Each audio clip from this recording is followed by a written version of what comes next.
Goeiemôre. Kom ons praat gou oor gister se meeting tussen Ramaphosa en Trump. En daar loop Ramaphosa reguit in Trump se trappe. Nou ek kan nie verstaan dat ek kan verstaan.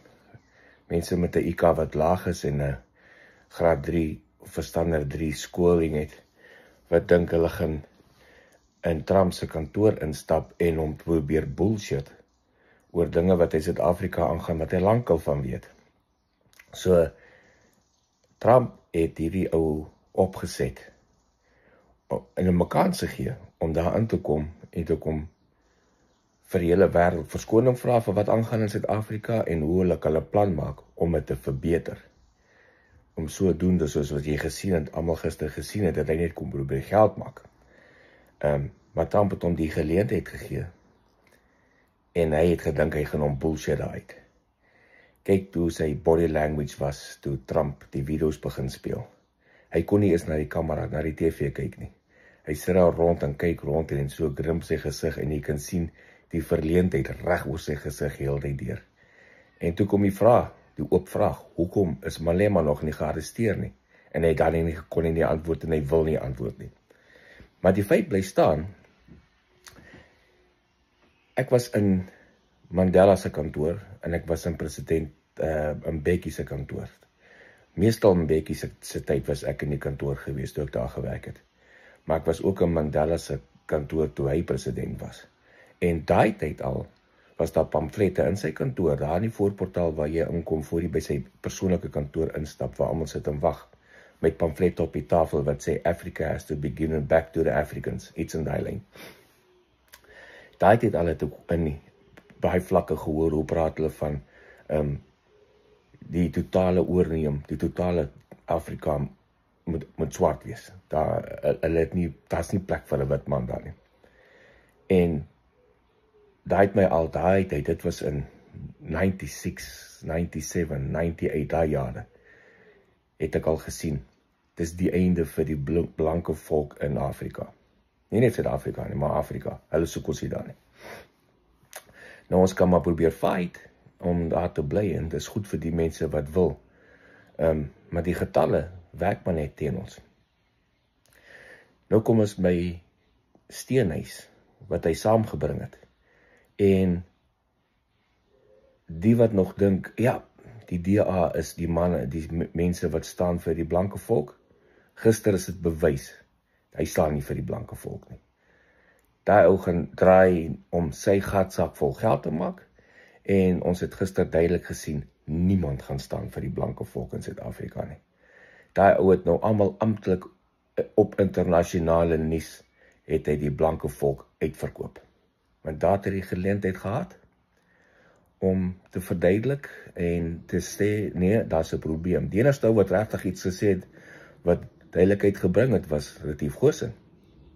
Wat gepraat het van die aanvalle op sy plase en wat hy gehad het. Ons almal, elke liewe Afrikaanse, of nie Afrikaansie, sorry, elke liewe blanke mens in Suid-Afrika, was ook al deel van statistiek van crime, of het familie of vriende wat onder dit gelei het. En die crime praat ek nie van pickpocket en weet gewone goed nie. Ons was getarget gewees. Die wit volk word getarget deur crime. En dit staan al so van die begin af. Gister noem Ramaphosa, noem hy Mandela se naam 10 keer omtrent. En ons moet soos Mandela wees en probeer kak man. Mandela het self nie iets gedoen nie. Nie een enkele keer Mandela opgestaan en vir die swart bevolking gesê, hou op om die wit mense en die wit boere aan te val nie. Nie een keer nie. Want hy kan mos so baie beheer oor mense gehad het. As hy dit vir hulle gesê het, sou hulle dalk gestop het. Maar hy het dit nie een keer gesê nie. Nie een president na hom het dit gesê nie. Want dis hulle plan. Hulle plan is om met violent crime op die blankes te verdun en uit te dun, en dan ook die wat nog nie uitgedun is nie, uit te dryf so dit alleen. Dan kom jy by die gevalle van mense wat sê, dat, ons sien, die ANC gaan hierdie jaar gaan hulle vou, en volgende jaar gaan hulle vou. Ek wil nou nie julle babbel bars, of regtig, ek's jammer om dit te sê, dit gaan nie gebeur nie. Dit lyk op 'n verkiesing, hulle het nou net 35% of 40% van die vote gekry. Hulle is al steeds in charge. Al wat hulle maak is, hulle kry die ander mense wat hulle kom help. Soos wat hulle nou met Steenhuis gemaak het. Hulle gaan nog vir baie, baie lank in charge bly. Daar mense wat sê, ja, maar dit en die en die en dat, en dit gaan weer goed gaan met ons. Het is tyd om wakker te word en om jouself voor te berei, dat dit gaan nie meer goed gaan met die blanke mense in Suid-Afrika nie. Suid-Afrika, wat ons ken, is dood in 1994. Hy het toevallig dieselfde grenslyne en dis al. Toe jou stem, jou volkslied, jou vlag, jou landswapen, jou landdorpe en stede en straatname verander, toe is jou land dood. Blankes is nou bywoners in 'n plek wat voorheen hulle tuiste was. En nou moet ook verstaan, die swartes was ook hulle tuiste, dit was almal se land. Maar dit is nou gedraai, en dit gaan nie beter word nie. So as jy 'n plan kan maak, of iets kan maak om die lewe vir jouself beter te maak, doen so ver as jy kan. Ek kon nie daarvan 'n doemprofete wees nie, maar ongelukkig, dis net die realiteit.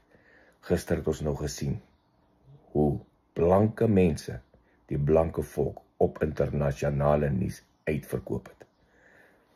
Die wat nog in Suid-Afrika bly, wat meeste van ons blanke bevolking is, ons kan net vir mekaar bid en sterkte sê.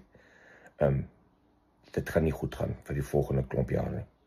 Berei jou net self voor en maak seker die vriende en familie wat kan help as dit nodig is.